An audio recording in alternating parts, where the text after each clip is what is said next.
Buenas noches con cada uno de ustedes.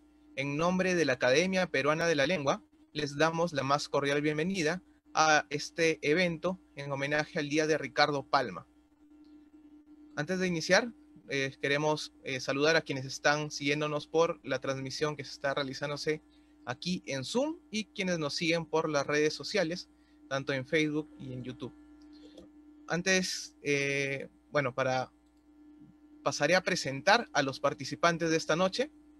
Y la primera intervención de esta noche estará a cargo del doctor Pedro Díaz Ortiz, quien brindará la ponencia La influencia de Ricardo Palma, José Gálvez Barrenechea. Pedro Díaz Ortiz es escritor, traductor y editor, doctor en literatura por la Universidad Nacional Mayor de San Marcos, ex decano de la Facultad de Humanidades y Lenguas Modernas de la Universidad Ricardo Palma, miembro de número del Instituto Ricardo Palma. Entre sus obras publicadas figuran edición crítica de la primera y segunda series de las tradiciones peruanas, en poesía, Un no rompido sueño y Gaudeamus, en ensayo, Estética teatral de Valle Inclán, Albert Camus, Teatro y Sociedad, entre otros, y ha realizado traducciones de poesías francesas de diversos autores. Ahora le cedo la palabra al doctor Pedro Díaz Ortiz para dar inicio a su presentación. Buenas noches. Me es muy grato iniciar este homenaje a nuestro gran tradicionista, nuestro gran escritor, Ricardo Palma, con el tema que va a tratar acerca de la influencia de Ricardo Palma en las letras peruanas e hispanoamericanas, y José Gálvez Barrenechea, tradicionista. La influencia y difusión de la tradición, género literario creado por Ricardo Palma, es sin duda uno de los hechos más notorios e importantes en las letras peruanas e hispanoamericanas. Al respecto, Estuardo Núñez ha destacado este magisterio palmista en sus libros Ricardo Palma, escritor continental, 1998, y Los tradicionistas peruanos, 2001. Ambas obras contienen prólogos ilustrativos en los cuales Estuardo Núñez aborda la gestación, desarrollo y difusión de la tradición por toda Hispanoamérica, desde México hasta Chile y Argentina, constituyendo una vasta pléyade de tradicionistas hispanoamericanos cuya muestra aparece en las antologías de cada una de las obras mencionadas. En el caso de Ricardo Palma, escritor continental, los escritores antologados son 59. 5 argentinos, 5 bolivianos, 5 colombianos, un costarricense, un cubano, 7 chilenos, 2 dominicanos, 4 ecuatorianos, 4 guatemaltecos, 2 hondureños, 4 mexicanos, un nicaragüense, un panameño, un paraguayo, 6 peruanos, 2 puertorriqueños, 2 salvadoreños, 2 uruguayos y 4 venezolanos.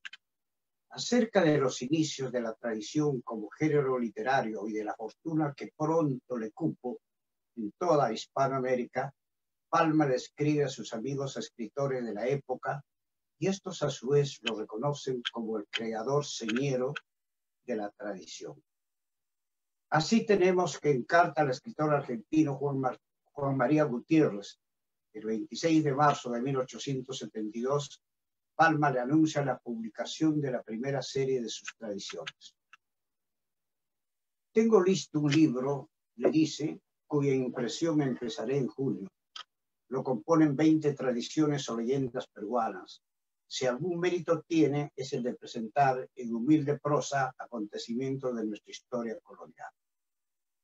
Apenas pasado 3 años, en una carta fechada el 5 de julio de 1875, y dirigida al mismo Juan María Gutiérrez, Palma le dice que en Santiago de Chile se está imprimiendo un volumen de tradiciones chilenas, escritas por Enrique del Solar, y asimismo que Miguel Luis Amunátegui también va a coleccionar los que ha publicado en los diarios, a lo cual añade: como usted ve, ha entrado fiebre de tradicional, lo que francamente es halagador para mí, que he sido el iniciador de este género de escritos. En la misma carta, Palma continúa diciendo: un joven uruguayo, don Francisco Escardó, me escribe que va a publicar en Montevideo un libro de tradiciones del Plata. Me ha enviado 2 como muestra y tengo para mí que son mejores que las de Amunátegui. A pesar de su gran talento, Amunátegui, en mi concepto, ha escrito novelas y no tradiciones. Creo que la tradición, ante todo, dice Palma, estriba en la forma. Deben narrarse como se narran los cuentos. La pluma debe correr ligera y ser sobria en detalles. Las apreciaciones deben ser rápidas. La filosofía del cuento conseja ha de desprenderse por sí sola sin que el autor lo diga. Es usted, en mi opinión, termina Palma, por lo menos así he concebido lo que debe ser la tradición. En el epistolario de Ricardo Palma se encuentran apreciaciones de gran interés para entender el carácter de la tradición como género literario. Así, por ejemplo, en la carta que acabamos de citar, Palma advierte, en primer lugar, su influencia en la difusión del género de las tradiciones en Hispanoamérica. En segundo lugar, que es el iniciador o creador, que es lo mismo, de las tradiciones como género literario. Un género de escritos, dice. Y en tercer lugar, cuáles son las condiciones que deben reunir las tradiciones para ser tales. Siempre en torno a la paternidad de las tradiciones, en una carta a Francisco de Sosa, de fecha 28 de noviembre de 1889, reseñando su biografía, Palma dice, comienzo de cita, he sido periodista en diversas épocas de mi vida. No sé si lo hice bien o mal. En literatura he sido una especie de cajón desastre. Cultivé todos los géneros hasta que acerté con un filón riquísimo para mí, el de las tradiciones. El género cayó en gracia y me ha dado cierta popularidad. Fin de cita. La filiación de las tradiciones es pues palmista, y así lo reconocen los distintos tradicionistas hispanoamericanos que emulan a Palma desde México hasta Chile. Así, por ejemplo, en carta dirigida a Ricardo Palma el 18 de abril de 1891, el colombiano Rafael Pombo dice, inicio de cita, usted con sus inimitables leyendas ha creado ese género de literatura, ha inducido a muchos a novelizar nuestra historia sin su estudio, sin su sal y primoroso desenfado del lenguaje. Fin de cita. Y por su parte, el tradicionista argentino Pastor Obligado, el 12 de agosto de 1897, le dice a Palma, guardo colección de todas las ediciones de sus obras, aunque escasas las mías, y siguiendo a distancia los pasos del maestro, le he enviado la primera, segunda y tercera serie de mis tradiciones de Buenos Aires. Próximo a coleccionar la cuarta, si tuviera usted tiempo y voluntad para escribir 4 palabras de introducción como de maestro a discípulo, aunque indigno, mucho le agradecería, siendo usted el creador del género, vendrían no solo a exornar la portada del último tomo, sino como buen consejo anticipadamente aceptado del precursor en el mismo camino. Fin de cita. Entre 1872 y 1910, Palma publicó sus 10 series de tradiciones. En torno a ellas se han ensayado las más diversas definiciones e interpretaciones. ¿Qué es entonces la tradición? A riesgo de simplificar, pero a la vez de precisar, puede decirse que la tradición es un género narrativo breve en el que se alternan, unas veces más y otras veces menos, la ficción y la historia. Vemos así que en las tradiciones la tentación de la historia, que es de prosapia romántica, aparece también como la continuación de una constante en la literatura hispanoamericana que viene desde la época de las crónicas. En la literatura hispanoamericana, como en ninguna otra, se diría que el escritor está preso de la historia o fascinado por ella. Y aún en los mismos dominios de lo real maravilloso o realismo mágico, asoma la historia emboscada en mitos y metáforas que ligan al escritor hispanoamericano con lo que Eduardo Galeano llama La historia que duele. En cuanto a los autores antologados en el libro Los tradicionistas peruanos, su número excede a las centenas, 109 en total. Aparte del mismo Ricardo Palma, que figura en la antología con la tradición Don Dima de la Figuereta, aparecen entre otros autores Clorinda Mato de Turner, Ciro Alegría, Ventura García Calderón, José Gálvez Barrenechea, Abraham Valdelomar, Jorge Basadre, Raúl Porras, Marcos Yauri Montero y Luis Enrique Toro. Lo particular de esta antología, como puede apreciarse por los autores incluidos, es que Estuardo Núñez no incluye solo a tradicionistas estrictamente hablando, sino que considera novelistas como Ciro Alegría o historiadores como Jorge Basadre. Esta característica, rasgo que le da un valor especial a la antología de Núñez, se debe sin duda a la agudeza y perspectiva propia de su autor en el análisis de la literatura peruana, lo cual le permitió observar que lo particular de la tradición puede exceder su campo y estar también en algunos relatos de Ciro Alegría, José Gálvez u otros más recientes como Luis Enrique Toro o Fernando de Trasimir. Precisamente en torno a José Gálvez Barrenechea pergeñaremos algunas ideas en relación a su carácter de escritor y en especial de tradicionista. José Gálvez Barrenechea nació en Talma en 1885 y murió en Lima en 1957. Sus abuelos fueron José Gálvez Egusquiza, el héroe del combate del 2 de mayo de 1866, y la dama tarmeña Ángela Moreno y Maíz. Tuvieron 7 hijos, entre ellos José Miguel Gálvez Moreno, quien combatió valerosamente la Guerra del Pacífico, y Justiniano Aurelio Gálvez Moreno, padre de nuestro poeta José Gálvez. Justiniano Aurelio Gálvez contrajo matrimonio con Amalia Barrenechea, de cuyo matrimonio nació José Gálvez Barrenechea en la ciudad de Tarma, donde pasó sus primeros años y a la que recordó siempre con mucho cariño y dedicó algunas de sus poesías y bulisas más sentidas. Al respecto, su biógrafo, el historiador tarmeño Alejandro Palomino Vega, recuerda las palabras del poeta que dice, comillas, he conservado siempre un gran amor por mi lindísima tierra y no es echarme la culpa afirmar que mis paisanos también me quisieron. Comillas.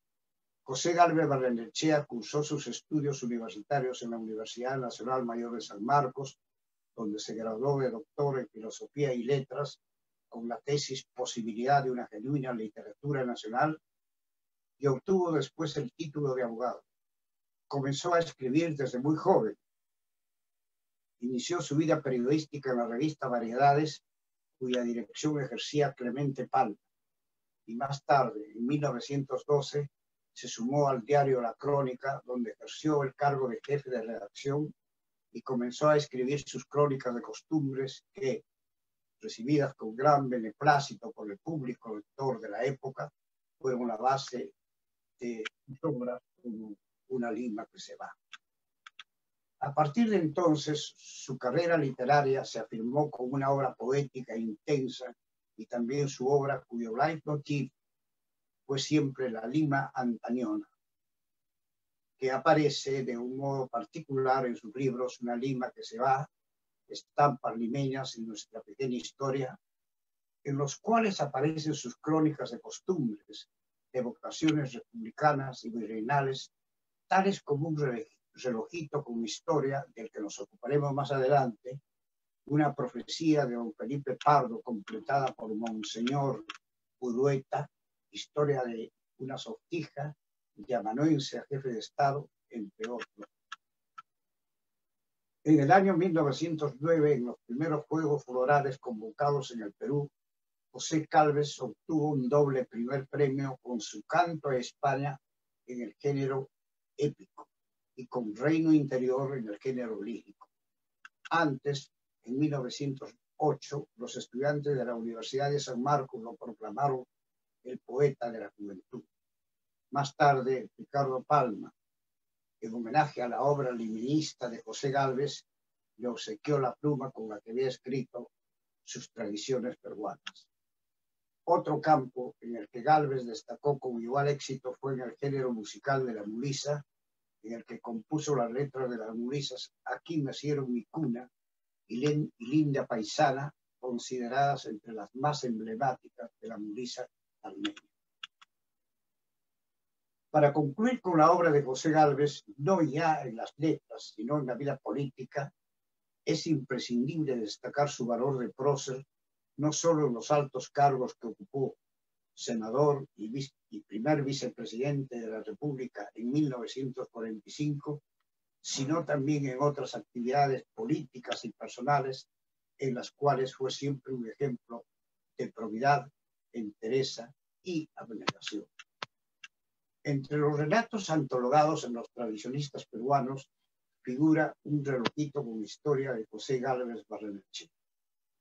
El tema de este relato gira en torno a la historia de un famoso relojito que se mandó a hacer en Europa, vino a Lima, perteneció a un provincial jesuita en tiempos del virrey Amat, volvió a Europa y después de un largo periplo regresó a Lima, donde dice Gálvez, comillas, se encuentra descansando, silencioso, puntual, duradero, como el tiempo que marca, y coquetón como una vietecita empolvada y cuidadosa.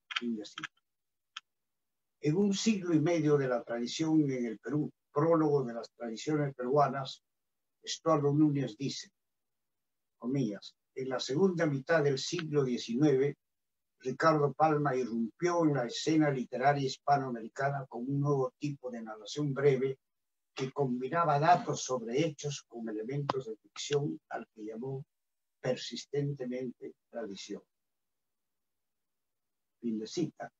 Es decir, que la tradición es un género en el que se alternan, como dijimos antes, la ficción con la historia. Esta estructura doble de ficción e historia, particularmente notoria en las tradiciones peruanas de la segunda serie, se presenta también en un relojito con historia, donde la ficción está en el relato de las peripecias por las que pasa el relojito en su traslado de Lima a Europa y viceversa, y la historia en el marco de los acontecimientos que rodean a la expulsión de los jesuitas en la época del virrey Amat y Cuneta. Es pues el uso de ficción e historia presente en un relojito con historia que Estuardo Núñez considera como una característica que, entre otras, emparenta al relato de Gálvez con la tradición palmista y por ello mismo lo integra en su antología de los tradicionistas peruanos. Otra particularidad, también palmista, de un relojito con historia es la inmersión de su autor en el relato. En la tradición, el autor se hace presente, señala sus fuentes, discrepa con ellas, conversa con el lector, a quien retozonamente se dirige, ríe e ironiza. Así, al comienzo de un relojito con historia, a modo de introducción, Gálvez dice, comienzo de cita, haciendo un alto en las evocaciones republicanas, nos remontamos hoy presuntuosamente y nos metemos en Honduras coloniales, rememorando hechos de los galantes e inquietos días del virrey Amat. ¿Por qué no?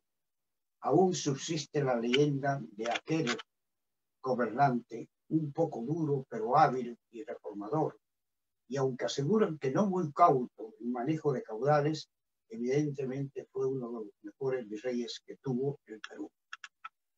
La época se presta, y por más que el inimitable don Ricardo Palma, don José Antonio de la Valle y muchas gentes de gran valor y de ciencia histórica comprobada han dicho ya muy bellas y sabrosísimas cosas de aquellos días, la tentación no puede resistirse.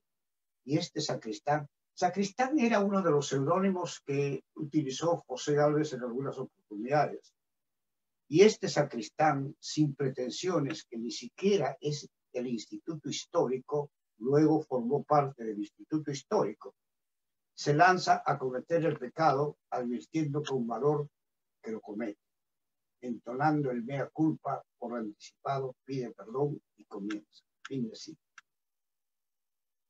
Recién después de este preámbulo comienza la historia de los viajes del relojito, cumpliéndose así otra de las formas de narrar propias del género de la tradición, que por lo mismo y su brevedad gustó tanto, especialmente si éstas se combinaban con el humor tan propio de Palma que otros tradicionistas, Gálvez entre ellos, por razones estilísticas y culturales, no alcanzaron.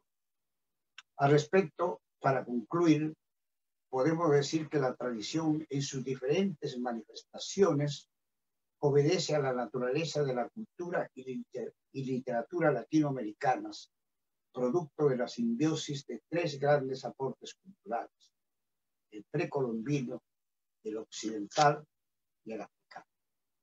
Gracias. Agradecemos al doctor Pedro Díaz Ortiz por su interesante exposición y vamos a continuar con la siguiente intervención de la noche, la que estará a cargo del académico Osvaldo Holguín Cayo, quien disertará sobre Ricardo Palma y el Quijote. Osvaldo Holguín Cayo es miembro de número de la Academia Peruana de la Lengua y de la Academia Nacional de Historia. Doctor en Historia y profesor principal de la Pontificia Universidad Católica del Perú.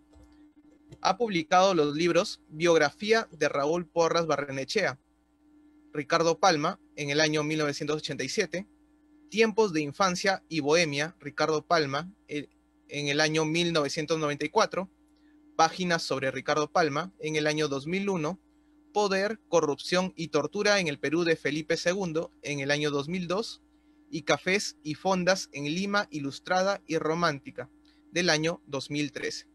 Le cedemos la palabra al académico Osvaldo Holguín Cayo para que inicie su exposición.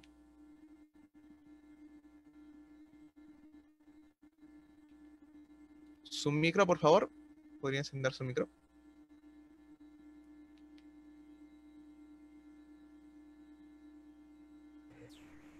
Listo. Buenas noches. Saludo a todos los que estamos conectados a través de Internet. Especialmente saludo a los señores académicos que van a participar y desde luego a todos los que se han tomado la molestia de acompañarnos en este acto de homenaje a Palma en el 101º aniversario de su fallecimiento. Voy a hablar de Ricardo Palma y el Quijote, es decir, de la relación entre Palma y la inmortal novela de Cervantes. Debo, en primer lugar, recordar cómo Palma tuvo con la literatura española un encuentro muy temprano. En realidad, ocurrió en sus primeros años de adolescente, cuando conoció la literatura española y se entusiasmó por ella. Fue podría decirse, un limeño que practicó la hispanofilia lingüística desde esos tempranos años de adolescencia y juventud. El Quijote, la inmortal novela de Cervantes, posiblemente lo leyó hacia 1850. Y lo leyó, según dijo, en un ejemplar de la primera o segunda edición, llegado a Lima, pues muy pocos años después de su publicación en España. Una y otra vez a lo largo de su vida reiteró su admiración a Cervantes, especialmente al Quijote.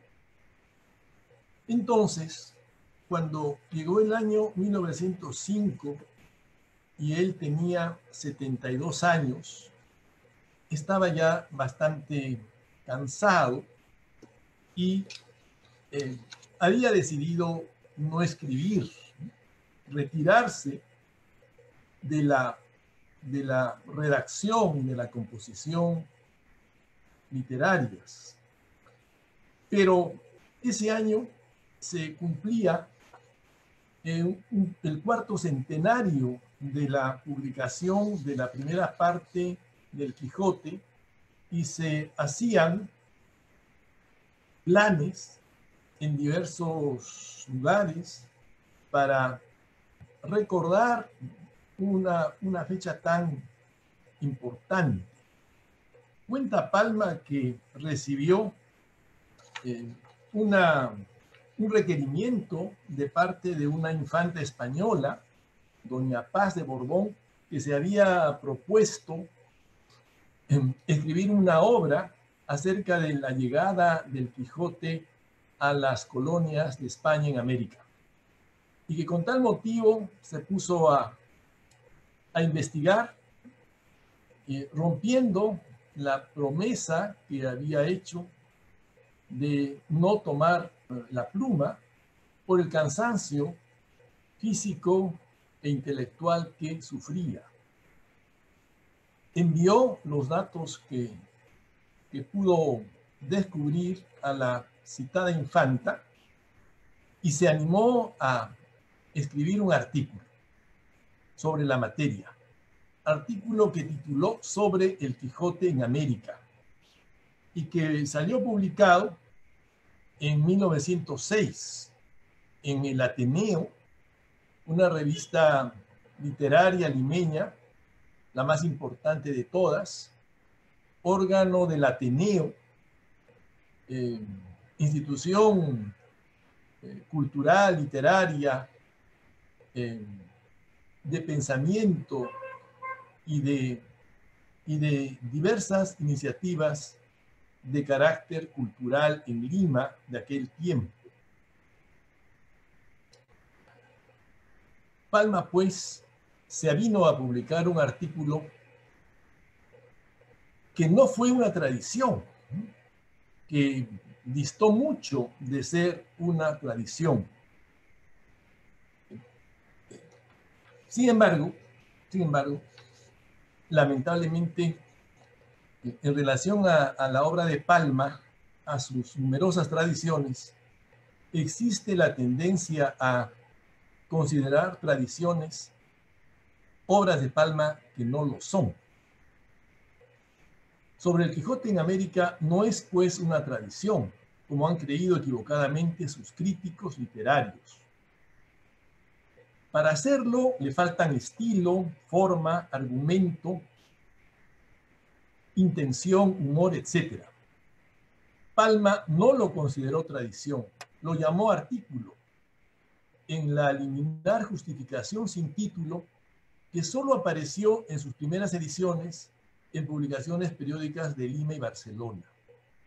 Se trata de un artículo edificado con recuerdos personales de hechos o testimonios supuestamente oídos u ocurridos en 1850, 1862 y 1877, así como de abundante información bibliográfica. Su valor histórico es claro porque presenta ciertos episodios de la vida de Palma, el desarrollo de una tertulia de la élite intelectual limeña en la preguerra con Chile, la bibliofilia y el coleccionismo de la época, así como al destacado funcionario público con fama de cervantista, don José Dávila Condemarín.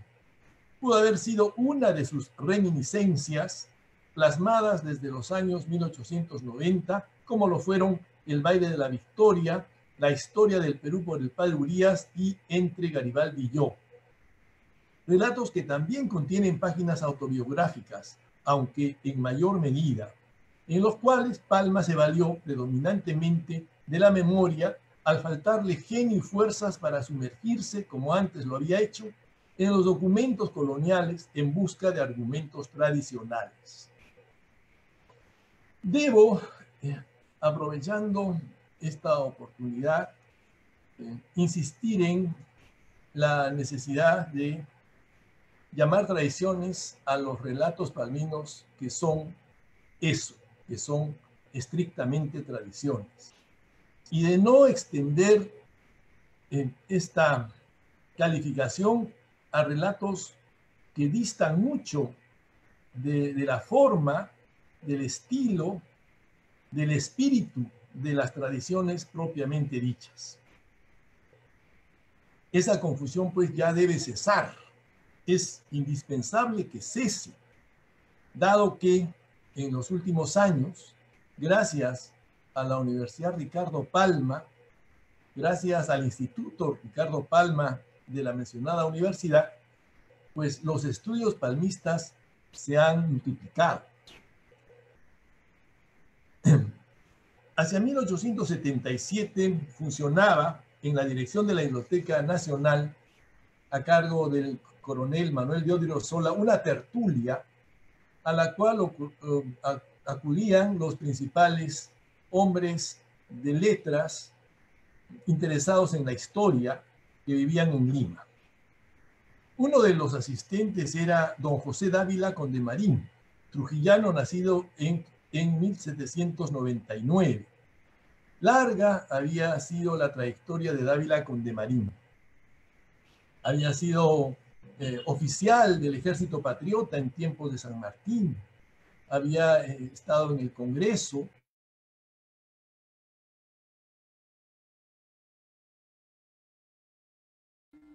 Profesor Osvaldo, su audio, por favor. Ahora sí. Yo no he movido nada. Sí. Okay. En fin, Dávila Condemarín, como digo, tenía una trayectoria muy larga y había sido reconocido por todos como el gran organizador del Correo Republicano. Dávila Condemarín, en la tertulia de Odriozola, en la dirección de la Biblioteca Nacional, refirió una historia bastante curiosa. Dijo que muchos años antes, en el convento principal de los dominicos de Lima, había leído El Quijote en un ejemplar de la primera edición y que conocía la historia de la llegada a Lima de ese ejemplar por unas anotaciones hechas por Fray Diego de Ojeda, el famoso fraile dominico que había escrito y publicado nada menos que La Cristiada, una gran obra de la poesía religiosa virreinal. La historia que refirió Dávila Condemarín era algo truculenta. Decía que un vecino de México le había enviado al virrey conde de Monterrey un ejemplar de esa primera edición del Quijote, y que este ejemplar fue a dar a manos de Fray Diego de Ojeda, quien lo cedió a la biblioteca de los dominicos y que estuvo allí durante muchos siglos hasta que desapareció a raíz de la batalla de La Palma, vale decir, en los primeros días de 1855. Bueno, esta historia pues constituye la parte central del artículo de Palma titulado Sobre el Quijote en América. Contiene también otra historia, una historia mucho menos detallada, mucho menos interesante, acerca de otro ejemplar del Quijote en Lima. Un ejemplar que habría pertenecido a un amigo de Cervantes radicado en Lima y que con el paso de los años fue parte de la biblioteca de la Marquesa de Casa Calderón a fines del siglo XVIII. Me gustaría que conocieran al personaje principal entonces de este relato, o sea, a don José Dávila Condemarín. Lo tienen acá en un retrato grabado, incluido en el famoso libro del murciélago, en Lima, el famoso libro de Manuel Atanasio Fuentes, conocido como El Murciélago. Bien, Palma apreciaba mucho a Dávila Condemarín, lo llamó en el artículo que presento cervantófilo fervoroso. Y es posible que lo conociera desde el año 1849, cuando Dávila Condemarín ejercía las funciones del síndico del monasterio de la Concepción. Monasterio que era propietario de la Casa de la Pila, una grande y conocida casa de vecindad que quedaba en la calle del Arzobispo, donde los Palma habían alquilado o alquilaban un pequeño departamento. El aprecio era mutuo. Dávila Condemarín en 1877 le dedicó a Palma la tradición La mano suave y los mostachos. No se conoce otro escrito literario de Dávila Condemarín, como sí se conocen sus obras, entre las cuales destaca Una breve historia de San Marcos, de la Universidad de San Marcos, así como numerosos reglamentos sobre el tema postal. Dávila Condemarín murió en Lima durante la ocupación chilena en el año 1882. El relato de Dávila Condemarín es un relato que ha sido sumamente cuestionado por la crítica. Es bastante inverosímil lo que refiere, y he tenido la suerte de encontrar la fuente de este relato, supuestamente contado por Dávila Condemarín a los asistentes a la tertulia de Odriozola en la Biblioteca Nacional. La fuente vendría a ser un pequeño relato del escritor mexicano, a quien también les quiero presentar,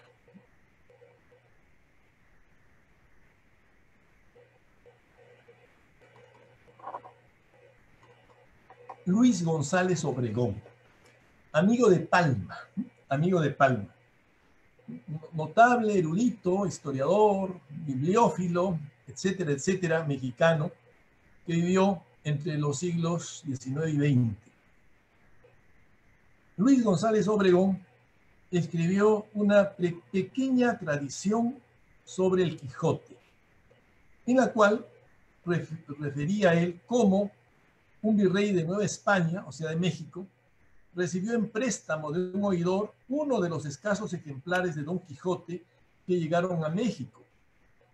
El virrey tuvo la grosería de quedarse con el libro, como si se tratase de un regalo. En consecuencia, pues, es clarísimo el parentesco entre el relato de González Obregón y el supuesto relato de Dávila Condemarín, referido por Palma en el artículo sobre el Quijote en América. Dada la notable semejanza entre ambos escritos y que González Obregón publicara en 1905 el suyo en una revista mexicana que Palma pudo recibir y leer en la Biblioteca Nacional, es altamente probable que la tradición del mexicano haya inspirado a su colega peruano, cuyo artículo estuvo listo entre fines de 1905 y comienzos de 1906. Por lo demás, el relato del erudito mexicano, que pensaba que el primer Quijote había llegado a su patria en 1608, es bastante simple, al punto de no dar nombres ni mayores referencias históricas, a diferencia del de Palma, rico en pormenores, quien ya sabía del arribo de los primeros Quijotes en 1605, noticia confirmada después por los investigadores. Bueno, como digo, el artículo de Palma ha sido materia de crítica fuerte, directa, de parte de especialistas, de los muchos especialistas que han surgido en relación a los libros llegados de España, a Lima o a México durante la etapa colonial y sobre todo a la llegada del Quijote, tema que ha movido la curiosidad de numerosos investigadores de todo nivel. Entre los críticos podría mencionar al muy famoso norteamericano Irving Leonard, autor de un libro muy conocido, ¿no?, Los libros del conquistador. Y entre los españoles, a don Francisco Rodríguez Marín, notorio, valioso, destacadísimo erudito del siglo XIX, que rápidamente advirtió pues la poca verosimilitud del relato referido por Palma y atribuido a Dávila Condemarín. Rodríguez Marín llamó a este relato un cuento de camino, ¿no?, un cuento de camino, pero no condenó a Palma severamente por haberlo difundido, sino que trató a don Ricardo con mucha cortesía, evitándose así, o queriendo evitarse así, diré mejor, cualquier tipo de discusión o de polémica con el anciano, pero aún demente don Ricardo. Palma dedicó su artículo al notabilísimo escritor, filósofo, ensayista español, ¿no?, don Miguel de Unamuno. Don Miguel de Unamuno, con quien cambiaba cartas y compartía muchas ideas literarias y lingüísticas. Unamuno y Palma se unieron epistolarmente, entre otras cosas, para criticar a la Academia Española, a la RAE, por su renuencia a aceptar los neologismos americanos. Y también compartieron posturas semejantes para cuestionar, por ejemplo, el desempeño de la orden jesuita en América y en Europa también. Palma también en la Biblioteca Nacional, valiéndose de su función directiva, llegó a acumular una notable colección de distintas ediciones del Quijote, ediciones europeas, americanas, incluso asiáticas. Lamentablemente, esa magnífica colección se perdió en el incendio de 1943. En fin, estos son algunos de los apuntes que yo quería compartir con ustedes en esta fecha tan significativa como el 101º aniversario del fallecimiento de don Ricardo Palma en Miraflores. Muchas gracias. Agradecemos al académico Osvaldo Holguín Cayo por su importante aporte. A continuación, cederemos la palabra al académico Alberto Varillas Montenegro, quien tendrá a su cargo la ponencia titulada La difusión de la obra de Palma. Alberto Varillas Montenegro es vicepresidente del Consejo Directivo de la Academia Peruana de la Lengua, miembro de número de la Academia Nacional de la Historia, del Instituto Ribagüero y del Instituto Ricardo Palma.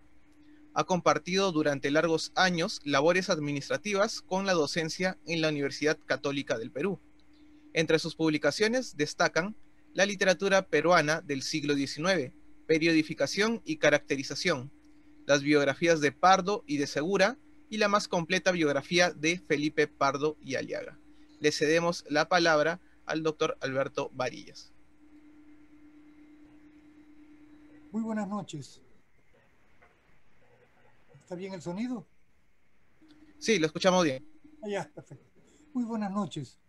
Yo, antes de hacer la referencia, de comentar el trabajo que tenía preparado, yo quiero resaltar un hecho que es interesante y simpático del día de hoy.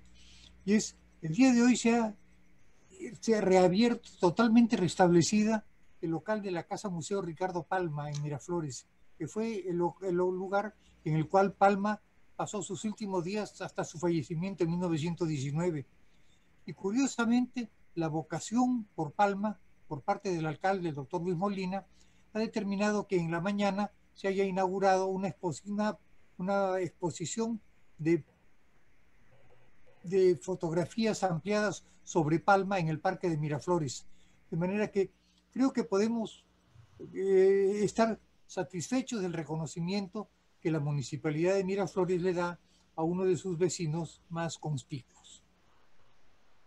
Es posible que si en alguna ocasión nos ponemos a hojear las tradiciones de Palma, nos veamos animados a continuar revisando página tras página y terminemos disfrutando la lectura de textos relacionados con épocas, sucesos y personajes que si no hayamos conocido, nos resultan familiares, simpáticos, evocadores. Y lentamente advertimos que el autor nos está ofreciendo el gran contexto de la historia del Perú, pues una atenta lectura de las tradiciones succiona al lector y lo ubica en el momento perfecto para poder entender los detalles que Palma inventa o sugiere. Refiriéndose a la actitud del autor frente a la época colonial, Isabel Tozán observa que don Ricardo nos proporciona el telón de fondo de todo del coloniaje, y que cualquier hecho presentado por un historiador auténtico va a beneficiarse con el planteamiento general, el contexto que le da la obra de Palma, que hace fácil su comprensión. Pero mientras el lector va volteando las páginas, las hojas de las tradiciones, resultaría singular seguramente que no se distrae preguntándose cómo es que a don Ricardo Palma se le ocurrió comenzar a escribir estos relatos sobre temas tan extremadamente bien hilvanados. Y en armonía con lo dicho, en algún momento escribe agradeciendo una dedicatoria. Dice, la tradición interesa siempre más por la forma que por el fondo, sea por el hecho que se relata. Una acción que en sí vale poco o es insignificante puede interesar mucho por la manera de contarla. Y eso es lo que nos interesó de Palma, la manera que tenía de contar los sucesos. Son hartos conocidos los conceptos vertidos por Palma para evitar que sus tradiciones pudieran ser consideradas como historia. Esa no admitió jamás. Pero en 1907 explica en detalle esto a un amigo suyo, le dice, la tradición no es precisamente historia, sino relato popular. Y ya se sabe que para mentiroso, el pueblo, porque las tradiciones encarnan mucha verdad, sino porque revelan y además revelan el espíritu y la expresión de las multitudes. La tradición, a lo sumo, es un auxiliar de la historia, porque despierta en el lector la curiosidad por investigar un hecho y consultar o beber en el agua en mejor fuente. Fin de cita. Pero bien vale la pena que nos detengamos a pensar en qué fue lo que determinó a Palma a iniciarse en este tipo de narración. En primer lugar, habría que tener presente la vocación juvenil de Palma por la historia. El número de horas que pasaba en la Biblioteca Nacional revisando libros y documentos y pergaminos viejos debió haberlo convertido en lo que hoy llamaríamos un casero de la institución. Debe haber merecido con una gran confianza a su director, don Francisco de Paula González Vigil, porque en el momento en que un periodista, un importante escritor y periodista y político argentino, Juan María Gutiérrez, se encuentra en Lima desterrado, le recomienda a Palma para que Palma le transcriba los documentos que Gutiérrez estaba buscando. Y así, el mismo Palma reconoce su vocación y dice, andando, llegué a hacerme narrador de crónicas de mi tierra. Descifré cuánto viejo manuscrito cayó por mi cuenta, no dejé bruja a vida de las que penitenció en Lima la Santa Inquisición, cuyas marrullerías no me fueron conocidas. Fin de cita. Cuando Palma llega desterrado a Chile, aprovecha sus apuntes y comienza a redactar la historia de la Inquisición en el año 1863.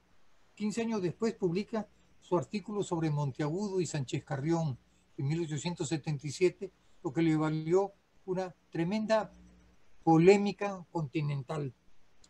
De esa época también son sus memorias de la administración de Balta, cuyos originales se perdieron durante el incendio de Miraflores, provocado por la soldadesca chilena durante la Guerra del Pacífico. Y en 1886 publica su cuarto trabajo netamente histórico, que es La refutación a un compendio de historia, que es el libro de texto que había preparado un jesuita, el padre Capa. Las falsedades, vamos a decirles, las inexactitudes que decía del padre Capa en su libro, movieron a Palma y con él a los masones, y se inició una campaña tremenda en contra de los jesuitas, y en el año 87 se logró su expulsión del Perú por segunda vez. O sea, Palma ya tenía antecedentes como historiador. Pero ahora vayamos a lo que nos interesa, la forma en que aparecieron y se difundieron sus tradiciones. Es frecuente que cuando se refieren a las tradiciones de Palma, comiencen mencionando la edición de 1872, que aparece en momentos en que el autor disfrutaba de su mejor posición política. Era secretario personal del presidente coronel José Balta y era al mismo tiempo senador por Loreto. Y, sin embargo, por aquellos años el escritor ya estaba y era ampliamente conocido. Sus primeras tradiciones datan de 1851, según lo declara el propio autor al ocuparse de consolación, confidencias. Y dice así, Palma: este artículo, borroneado en 1851, es una reminiscencia fiel del trágico suceso acaecido en mis tiempos de colegial. Lo tenía olvidado, pero una casualidad ha traído a mis manos el periodiquín en que hace más de medio siglo apareciera. Lo he leído con cariño íntimo y por eso le doy cabida en este libro. Esto nos obliga a pensar en una de las características de Palma. Palma juega mucho con las fechas, y en las fechas relacionadas con su propia actividad es un hombre que no tiene mucha preocupación en que sean rigurosas. En el Perú realmente hay 3 personas que se han dedicado a estudiar la cronología de las obras de Palma. En primer lugar, Julio Díaz Falconi, que ha preparado un trabajo sumamente interesante y tremendamente complicado de leer por el conjunto de fórmulas que emplea. Merrill Compton, pero en especial el doctor Osvaldo Holguín, a quien acabamos de escuchar en una disertación erudita sobre Palma y el Quijote. Todo el mundo registra en esta época, en la década del 50, de 1850, que no se atribuía mucho a Palma, por lo mismo que la primera edición empastada de sus tradiciones es del año 1872, hay no menos de 12 tradiciones de Palma. Punto más, punto menos, algunos creen que son 15, pero no vale la pena entrar al detalle sobre esto. Pero vale la pena recordar que Palma atribuye, aunque la fecha es discutible, como hemos dicho, atribuye a estos años la tradición Mujer y Tigre, en la cual ya se empieza a encontrar el germen de lo que con el tiempo se conformaría verdaderamente este género o subgénero literario. Pero lo cierto es que Palma, como escritor y no como cronista, comienza a aparecer en diferentes publicaciones de Lima cuando acababa de cumplir los 18 años. Y lentamente, La Semana, El Correo de Lima, El Intérprete del Pueblo y El Mensajero dan cuenta de su juvenil producción. Pero no se conforma con la difusión local. En 1859 aparece en El Correo de Ultramar en París su primera publicación en el extranjero, La Querida del Pirata.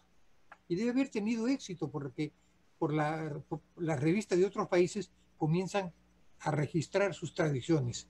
En 1861, la revista de Sudamérica en Valparaíso publica 3 tradiciones, pese a que Palma había enviado 7. Y en el mismo año lo encontramos en la revista del Paraná de Buenos Aires y en la revista del Pacífico de Valparaíso. Desde comienzos de las décadas del 60, ya era Palma un escritor harto conocido. En el Perú, la Revista de Lima recoge 11 tradiciones y Revista de Lima, 12 años después de la cual Palma era editor, el Nacional y la Villa Limeña, un número menor. Y a partir de entonces pasa a ser el autor obligado en revistas y diarios peruanos como El Correo del Perú, El Perú Ilustrado, El Ateneo, El Comercio. Y en algunas de estas publicaciones registra hasta 30 tradiciones originales de él, lo cual nos da una idea del interés que tenían las publicaciones periódicas de mejor nivel en contarlo a él como uno de sus colaboradores. Me imagino que mientras eso ocurría en Lima, Palma recibía un apoyo muy interesante del extranjero y encontramos que en un importante número de revistas culturales de Madrid, Barcelona, Buenos Aires, La Habana, Valparaíso y Santiago de Chile y hasta Nueva York recogen sus obras. Y ustedes se preguntarán, ¿qué es lo que determinaba a Palma a publicar en un número tan elevado de publicaciones periódicas? Y Díaz-Falconi ensaya una explicación que debe ser matizada, pero que es interesante. Cito: nadie podía adivinar dónde iba a aparecer la tradición, porque Palma jugaba con el factor sorpresa. Siempre se daba maña para que sus tradiciones produjeran el mayor impacto, para que lograran la mayor difusión y para que su nombre estuviera en boca de todos. No se sabe qué admirar más en Palma, o la agresividad de sus relatos, o la agresividad suya para captar el mercado. Y Cecilia Morián, una gran estudiosa de la obra palmina, somete a análisis la preocupación de Palma por la difusión de obra. Dice: en este caso, quehacer divulgativo, en el caso de Palma no predominan los intereses comerciales, sino que el tradicionista considera que es un acto de reivindicación patriótica extender las letras de una nación. Incidentalmente, esto nos hace pues reparar en cómo Palma en todo momento va a tener presente el factor patria, a la cual dedica toda su vida y frente a la cual, para lo cual fue un correcto funcionario público y además durante 30 años de las cenizas resucitó la Biblioteca Nacional. Y la vocación de Palma por ser un buen corresponsal y un corresponsal puntual la podemos encontrar si reparamos en que la última de sus tradiciones, que se llama Una visita al Mariscal Santa Cruz, se encuentra fechada en Miraflores el 14 de octubre de 1914. Es decir, 5 años antes de morirse, escribe Palma y le escribe al diario La Prensa de Buenos Aires, donde se publica. ¿Ya? Este artículo me fue pedido para el número de Año Nuevo de La Prensa de Buenos Aires, correspondiente al 1 de enero de 1915. Hacía ya 3 años que no entintaba la pluma, pues mis dolencias físicas me imposibilitaban para toda labor literaria, pero me era imposible resistir la exigencia del diario bonaerense, para el que siempre estuve muy obligado, pues durante la permanencia de la soldadesca chilena en Lima, fui corresponsal rentado de ese diario. Una vez que la tradición superó los límites nacionales, este nuevo género literario fue acogido con éxito. Estuardo Núñez ha identificado en América Latina a bastante más de 50 escritores que de una u otra forma la tomaron como modelo. De ninguna manera quiere decir que reprodujeron la fórmula palmina, sino que se trató de escritores, preferentemente de la misma época, que habían recibido las mismas influencias que involuntariamente accedieron a un modelo exitoso. Y el modelo exitoso había sido el de Palma. Una de las influencias que todos tuvieron presente en aquellos momentos fue el de la novela histórica que con tanto éxito y durante el romanticismo inglés había desarrollado Walter Scott y sus seguidores, y estaba relacionado con la cercanía que tenía Scott y sus seguidores al medieval, a la Edad Media. Toda la novela histórica inglesa, que es la precursora de esta forma en Europa, va a tener siempre vigente a la Edad Media y a todos los restos medievales que existían en Inglaterra, de tal forma que para un inglés era muy fácil entender la evocación que hacía de la Edad Media, que era una edad que estaba suficientemente lejos y suficientemente cerca como para poder decir, suficientemente lejos como para que no le fuera familiar a los lectores de la novela histórica, pero suficientemente cerca como para que por los restos arqueológicos pudieran no se sintieran alejados de ella. Lo que estoy diciendo es para mí muy interesante, porque así como podemos referirnos a que los escritores europeos tenían en la Edad Media el motivo al cual referirse para poder escribir sus novelas, la novela histórica o el teatro a partir del Siglo de Oro, en el Perú no existía una cercanía entre el escritor del siglo XIX y su pasado medieval, es decir, lo que podríamos decir la parte precolombina. Y hay un texto que es muy interesante, que es un texto en el cual un médico, periodista, político y crítico literario arequipeño, don Miguel del Carpio, que fue el mecenas de la promoción de los románticos, se ve obligado, mejor dicho, Corpancho, el poeta Corpancho le pide que prologue su libro. Y el texto, lo que le dice del Carpio, es muy interesante. ¿Sabrá usted, señor Corpancho, que siempre he deseado que en todo género de cosas tenga el Perú lo suyo, lo propio, lo exclusivo, lo que no es, ni pueda, ni deba ser de nadie, porque para que en esto se parezca nuestra patria a las otras naciones cultas del mundo. Y entre tanto que estos hechos y objetos no están animados por el fuego del poeta peruano, no ha faltado alguno, y ese es usted, fíjese cómo lo acusa, ¿ya? Que fue a mendigar a las orillas del Guadalquivir un argumento de qué ocuparse, sin haber traído en recuerdo que a Sevilla, esa ciudad célebre por tantos acontecimientos, había merecido antes que usted la atención de historiadores, los cuales cumplieron con el deber de ensalzarla, como usted debió haber ensalzado a Roma, a la Roma del Perú, a la capital en que vivieron los incas, al Cusco, donde el filósofo, el poeta y el artista se encuentran tanto que celebrar. Es decir, la vocación para que el hombre peruano de aquella época, el escritor peruano, se refiriera a su patria y no tuviera que pedir prestada la Edad Media ni los lugares lejanos que le pertenecían a otros países, se ve muy marcado en este texto de Del Carpio. Palma ya había caracterizado sus tradiciones y quizás estoy repitiendo algo de lo que se ha dicho. ¿Cómo la ve él? Dice, estilo ligero, frase redondeada, sobriedad en las descripciones, rapidez en el relato, presentación de personajes y caracteres en un rasgo de pluma, diálogo sencillo a la par que animado, novela en miniatura, novela homeopática, por decirlo así, es lo que en mi concepto ha de ser la tradición. Y Estordo Núñez transcribe una definición moderna sobre la tradición que ofrece el profesor Leonel de la Cuesta, que es un profesor cubano que vivió 40 años de su vida arraigado en Estados Unidos y que ejerció hasta el final de su vida la docencia en el Florida International University.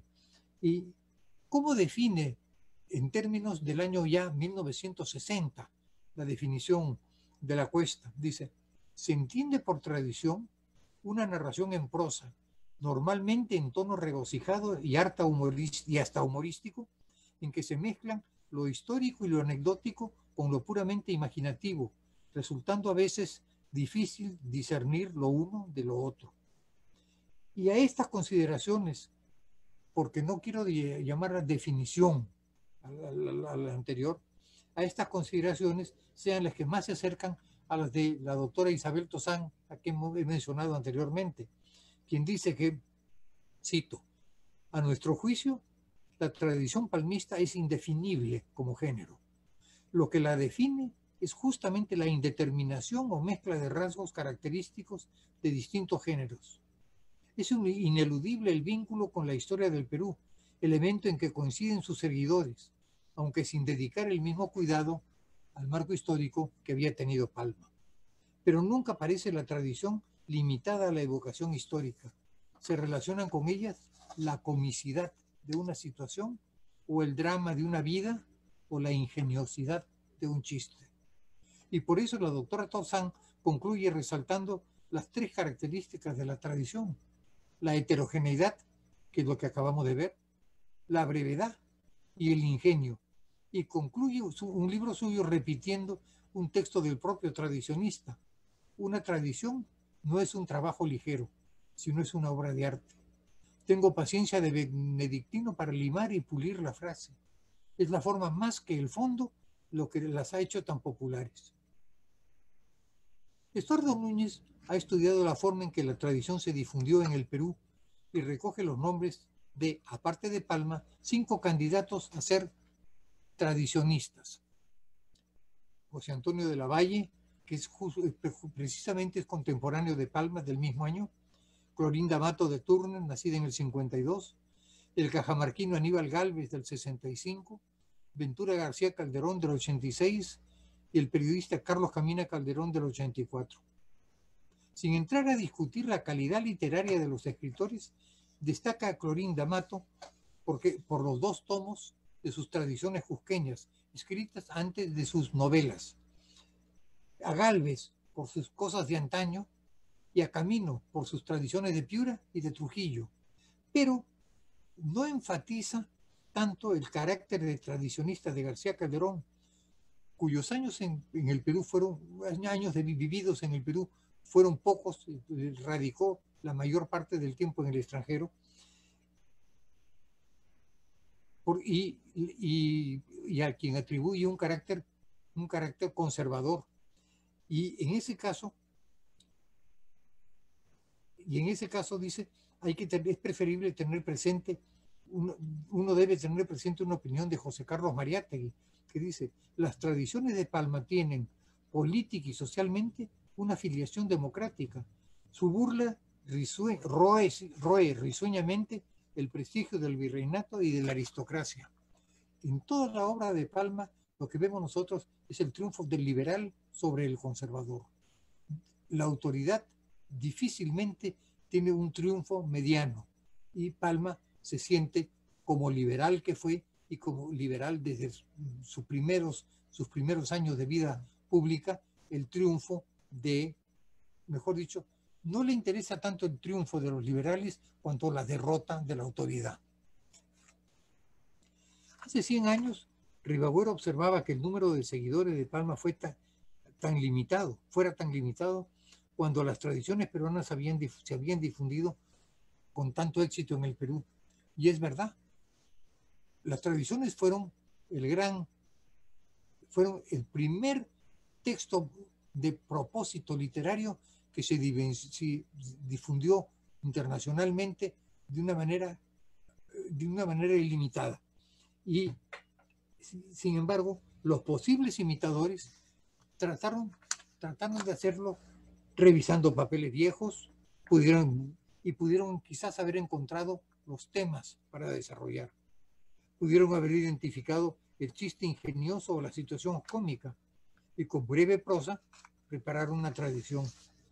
Pero lo que para otros hubiera representado la preparación de un texto, para Palma era la expresión fluida de su manera de ser. Alguien escribió hace algunos años que si las tradiciones se leen en Lima, aumenta el deleite que produce su lectura. Y quizás los escritores extranjeros, los más de 50 que identifica Núñez, y que bien pueden ser más, son empeñosos cultivadores del género de la tradición, pero les faltó el sabor local del cual disponía en extremo don Ricardo Palma, el auténtico tradicionista. Muchas gracias. Agradecemos al académico Alberto Varías Montenegro por su interesante exposición y las palabras finales de este evento estarán a cargo del académico Marco Martos Carrera, presidente de la Academia Peruana de la Lengua, a quien cedemos la palabra. Buenas noches, amigos que nos siguen, y buenas noches, queridos expositores, Pedro Díaz, Osvaldo Holguín y Alberto Varías, vinculados como miembros o como amigos de la Academia.